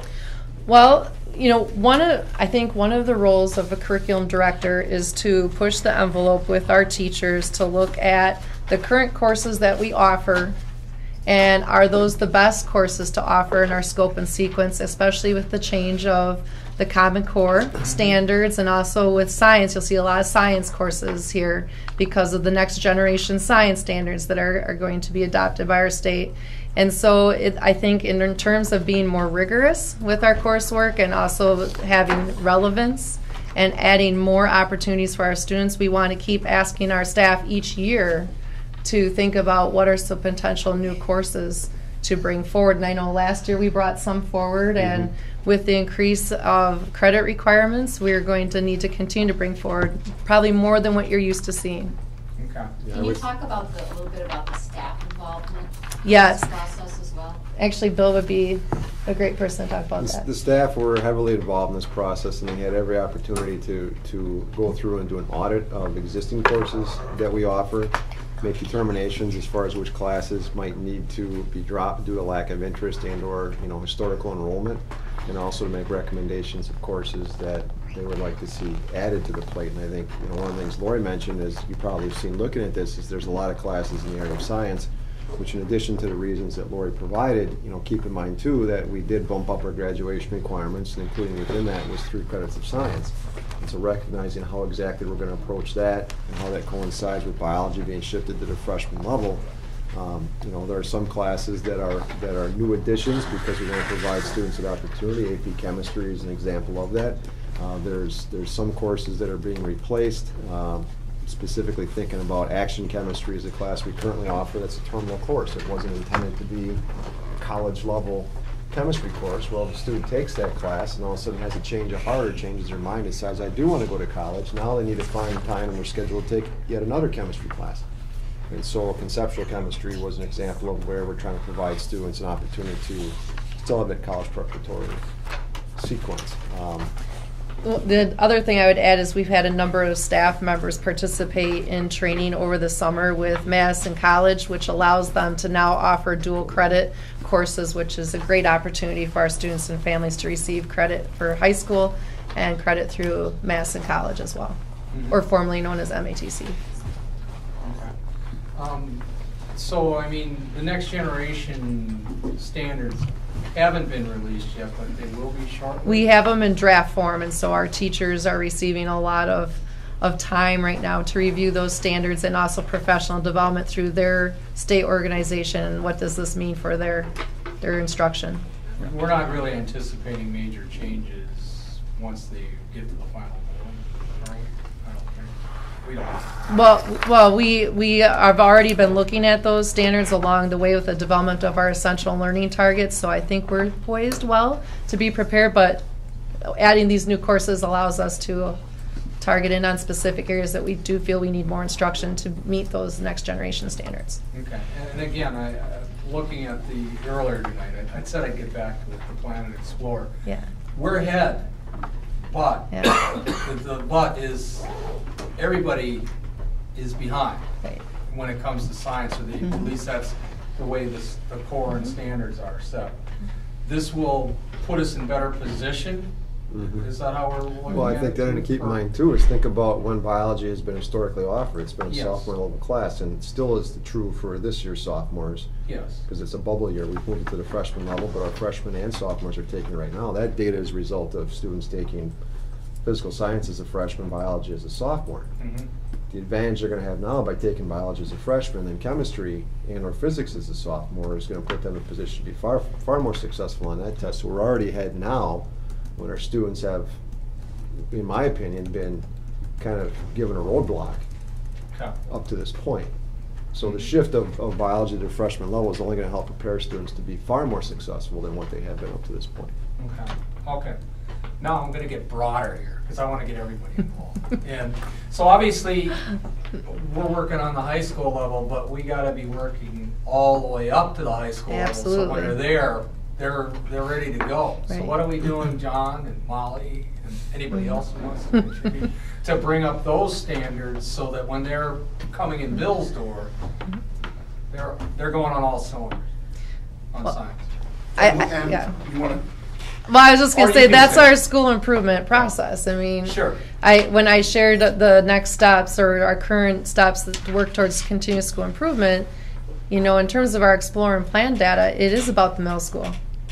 And the middle school is taking the right efforts with, you know, working on a culture of literacy, having that double block of time for reading and math. Those things are going to make huge improvements in our student gains. But then what we heard from our school psychologists with the implementation of RTI and their use of data, our students can only exceed at a faster rate when we're using data real time to make adjustments along the way so that they don't ever fall behind. It's a total package. It's a total package. But you can feel free to add, John. I'm sorry I didn't mean to cut you off. The focus on our core curriculum and strengthening that through our, working on our common assessments now as we begin to use those assessments to inform our instruction. We are going to strengthen that core instruction so we can increase the rigor and relevance at the middle school level as well, preparing kids for that next step. These changes at the high school don't happen in isolation either. We've had more opportunities this year for vertical teams to get together in those content areas and have these discussions. This can be accomplished without any additional FTEs, additional staffing? Don't anticipate any additional FTEs. All I can tell you is that that's a net FTE situation. And by that I mean, that where the FTEs will fall is really up to our students and what they decide to select. So, might I need an additional science teacher, or social studies teacher, or math teacher at some point? I might, but that might also mean that more kids are taking those classes. They got to be taking less of something else, which means there might need to be some adjustments to those FTEs. So, in terms of net FTE change, not anticipated. Now, go into the block and having students take 8 credits. Again, we talked back in June as far as how we plan to, deal with that. So no additional changes in that FTE. The AP chemistry is 40+% of what the request is. That significant amount in AP chemistry under instructional materials and equipment. How much of that is going to be a recurring expense, and how much of that is additional equipment? I mean, I don't. Is that something that's going to happen every year for that course? A lot of it is just initial startup costs, and a big cost item is fume hoods, if I'm calling it correctly, right, Mr. Science teacher? Yeah. We need to have fume hood installed, and so that's something that Martha's been talking to Patrick about, and that's a significant portion of that. But also that it's having new instructional materials in terms of textbooks, and also having the equipment to do labs for AP chemistry. So it's initial startup costs. I don't anticipate that being a reoccurring cost. And I don't know if we mentioned that your curriculum budget, the district's curriculum budget will cover this. Correct, right. In looking at, the impact all of these new courses would have in terms of instruction materials and equipment from the curriculum budget, this current school year or this fiscal period, I have around $83,000 allocated just for high school instructional materials. And this is only $39,000. We do have some other needs at the high school for the following fiscal period, but I don't anticipate that being even equitable to what we currently have in our budget. So I anticipate actually a reduced amount from the high school. So I'm comfortable, I guess is what I'm saying, with the allocation towards equipment for the high school and new courses. Move to approve. Just a minute. What's the 20 hours? So What's that mean? Sure. So curriculum hours means whenever a new course is proposed, teachers can also request hours of time to develop the curriculum for that new course. And so they're requesting 20 hours of time, and our rate is $20 per hour. And the total for 14 new classes is less than $5,000. Mm-hmm.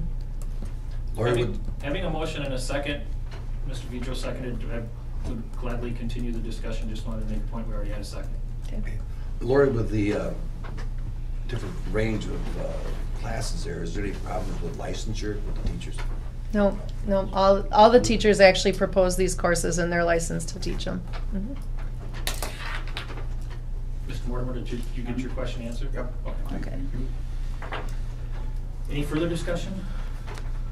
Hearing none, those in favor, please signify by saying aye.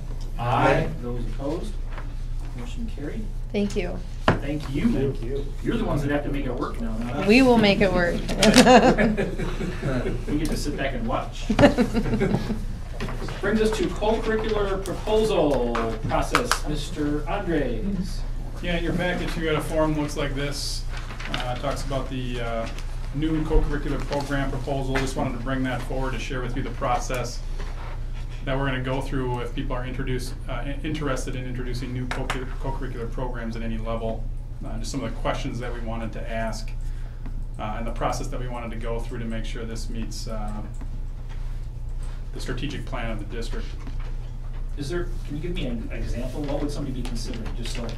Today a student stopped in and wanted to start a glee club, as an example. And so it gives us direction as to where to go as to how to figure out whether this makes sense.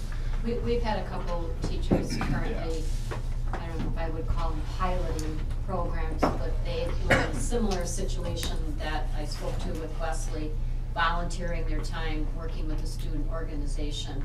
And so those individuals may come forward now that they've determined there's enough interest sustained over a period of time to introduce that club. So we're looking at how often is this group going to be, what quantity of students do we anticipate, typically gathered information through a survey or meetings, organizational meetings.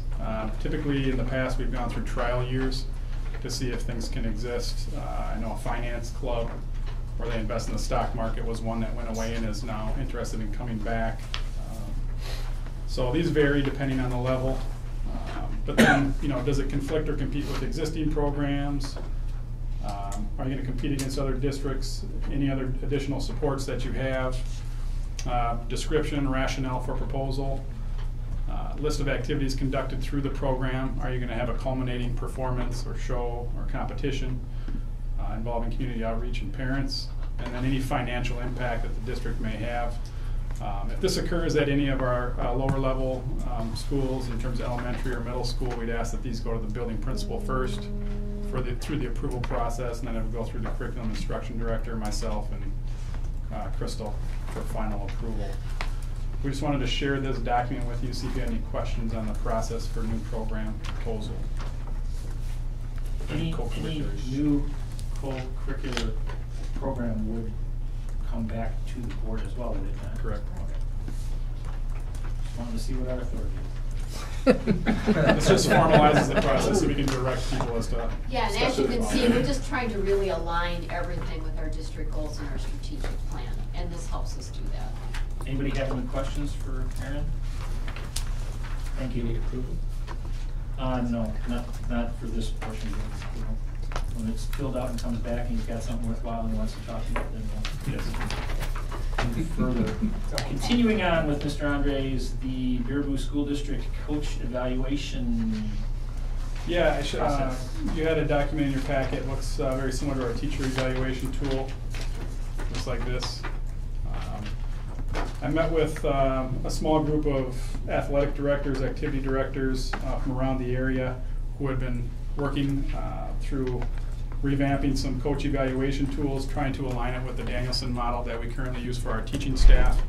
And we found out that there's a pretty clear link between quality coaching and quality teaching. So we went through the domains and kind of mapped it out in terms of coach speak or athlete speak to help fit with our coaches. After working with those athletic and activity directors, I came back with some drafts and worked with some coaches here in our district staff and kind of went through the process. And the teachers who were coaches that were involved in the process, it was very easy for them to assist in terms of defining what these roles were and sort of identifying what quality coaching, teaching looks like in terms of planning and preparation, your team environment versus classroom environment, and then domain 3, the communication and engagement of your athletes. And then 4, professional responsibilities, the things that I need them to do throughout a season, whether it's preseason meetings all the way to the postseason wrap-up, inventory, communication, those kind of things. So I just wanted to share with you the tool that we're using that we think is going to be more effective and tied into the educational process a little more than our past coach evaluation model. And I use this evaluation tool with all 21 of our paid head coaches. This is an example of what the head coach tool would look like. These coaches would go through this tool with all of their assistant coaches and make a recommendation to me as to whether they would like that person to continue in their program as an assistant coach, where I would make the final decision as to whether they should be involved or not. And once they do that and go through all that and do their team inventory, they meet with me and go through this process. They do a self-evaluation first and do some goal setting, and then we sit down and reflect and write a summary for all 21 head coaches. What is the timing of what the parents get for this? Is this after the sport's completed? Is it at the end of the school year? What is the timing of how that survey is? I didn't get the survey yet. This is just the coach evaluation model. I'll get to that next. Good question. Maybe you should stop. Sorry. So this is something that we go through postseason. Typically for fall sports, I'll be done with all 7 head coaches by Christmas, depending on schedules and how quickly they get through all of their assistant coaches. And then we do that for fall and spring as well. Any questions on the coach evaluation model? Yeah, I thought I was very impressed with it. Are we, again, I know Rome isn't built in a day, but are we proposing something for our other co-curriculars too? In terms of evaluation? Yeah, what's the evaluation process for somebody for Glee Club or whatever club it is? It's more of an inventory than it is an evaluation. Are we going to be moving towards an evaluation process? I would not like to at this time, just in terms of the quantity and in terms of finding people interested in doing it. Has been very difficult to fill all those roles in a year. And typically for those groups that meet and do community service or have basic performances against other schools, maybe not in the eye of the community as much as the others.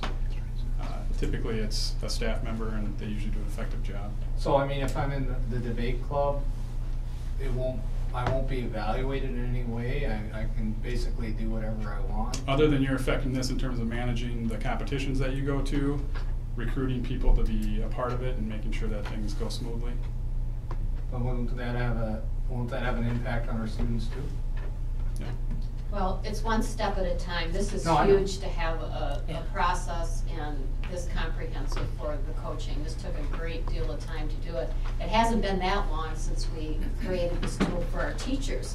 We didn't have an effective tool for our educators. So Again, and I'm not you're ahead of us a little bit. I know I'm ahead of you, but I'm just saying, and I'm not saying today, but, and again, I know there's resources that go into it, but at some point, I'm saying that is important. Yeah, if we had that direction, I'll ask for an assistant who's also allowed to evaluate.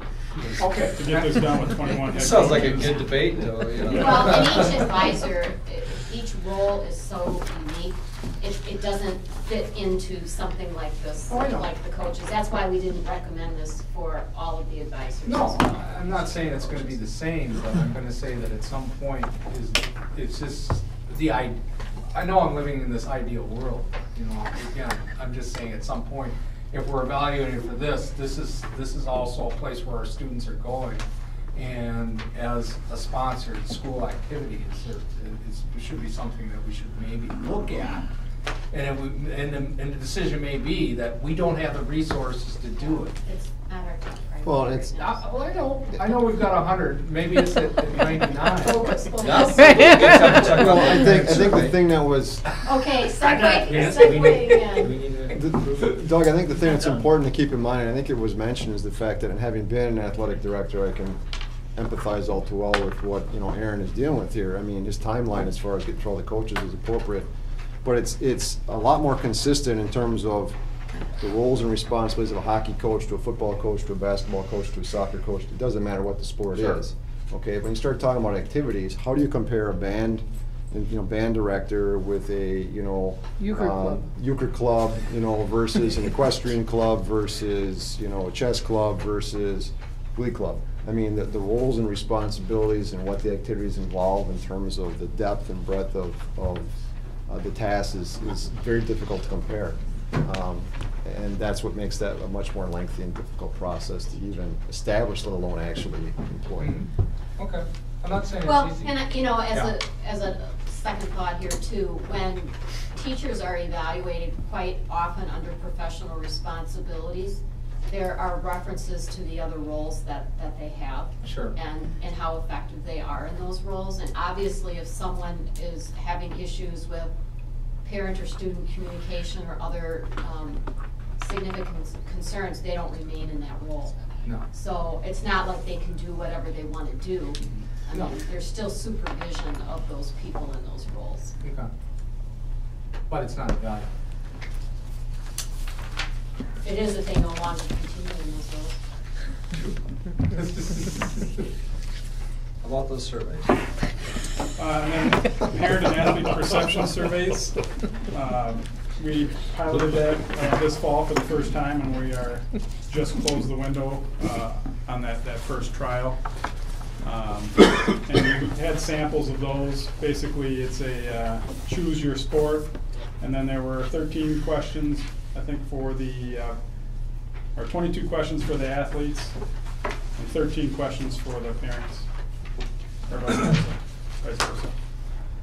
But they went through and they asked questions that ranged anywhere from, you know, our uniforms, our equipment, our facilities, locker rooms, to their experience. And you know, I always felt like I've had an open door and that people could come and talk to me with the good, the bad, and the ugly, and typically they have. But I wanted to give people an option, especially our athletes. In the past, our coaches were asked to do these by hand, and obviously with online surveys, we have a more efficient way to do that now. So we're going through that process right now, and this fall is the first pilot of that. And when coaches come in through their eval process, we'll take a look at trends and patterns that we see through that perception survey from adults and athletes, and it can be broken down by sport, by level. So we're going to see how that kind of plays into this whole process to see what the perception is of our programs out there. I think so far we've had 120 athletes and 125 parent responses through the fall ones. And that just opened a couple weeks ago? Yeah. How is it communicated to them? It was sent to them via email from the campus. Okay. The links were. Now, maybe somebody's already asked the question. You've got a survey that the athlete fills out. You have a parent survey. you have multiple parent households, sometimes not even in the same household, is it like one per IP parent? address. Okay. This is best Matt can do, we said, That's so. just in case somebody asks. Yeah. And obviously, this took a great amount of work and trust with the coaches to develop something like this where you have opportunities for people to provide open-ended comments on the performance of our coaches. So again, this is a pilot, it was perception data, but it's going to help improve our programs and give good feedback to Yeah, we were looking at the model we used last year with the administrators in terms of a 360-degree evaluation and perception. So we thought we would take a look at that. We worked with a few other school districts who had attempted this the last couple of years.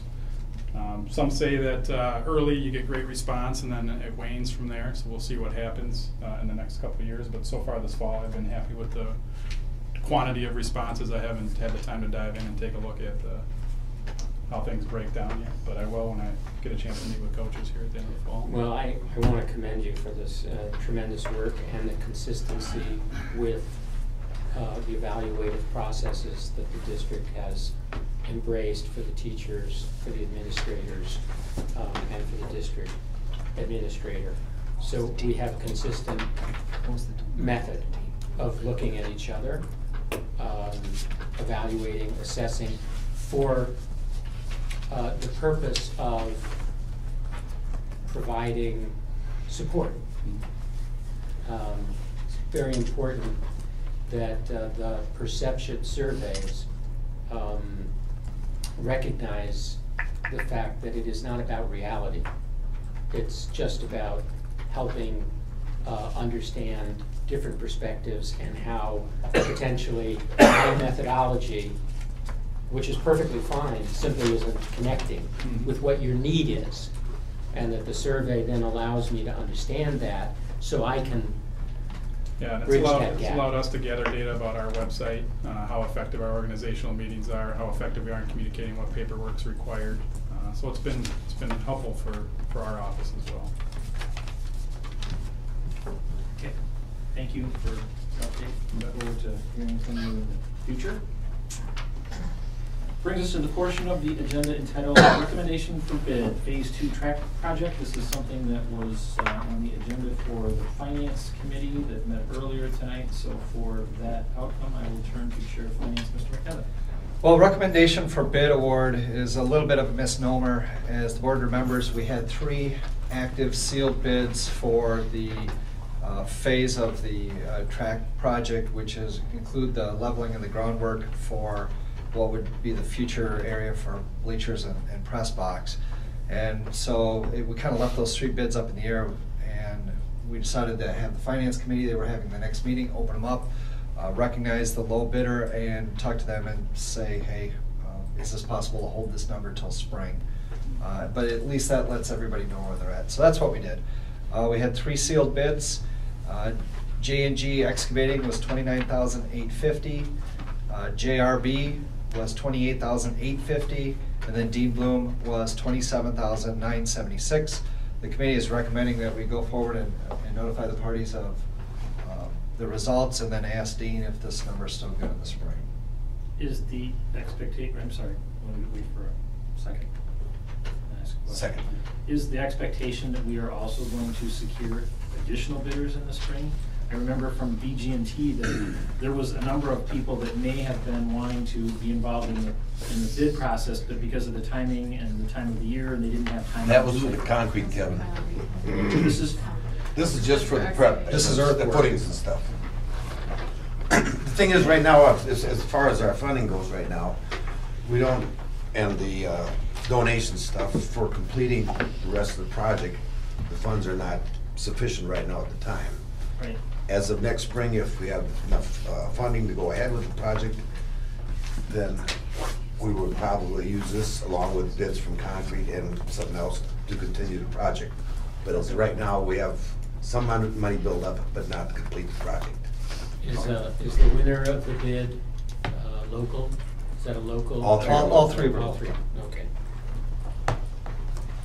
Okay, any other questions? But we thought we'd open the bids and see if they will be good in the spring when we continue this. Well, I think that's only fair to the people who took the time to bid. Exactly. To open the bids. Yeah. So, that's, any other discussion?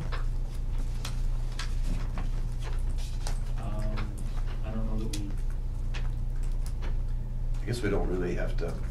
yeah, I maybe was premature in asking for a motion because there really isn't any motion. It's a matter of communicating back to those that are involved in the process. Okay. Well, thank you to Finance for taking that up and allowing PG&T not to have to schedule a special meeting, so I appreciate that. Anytime we can save you time and effort. Appreciate it. And that doesn't always show. We're there for you. I would thus entertain a motion to go into executive closed session as per the posting. I move to do that. Second. Motion by Hearing, second by Mortimer, roll call. Aye. Aye. Aye. Hearing, Mortimer, Pedro, aye. Kodak, aye. 5 minutes. 4.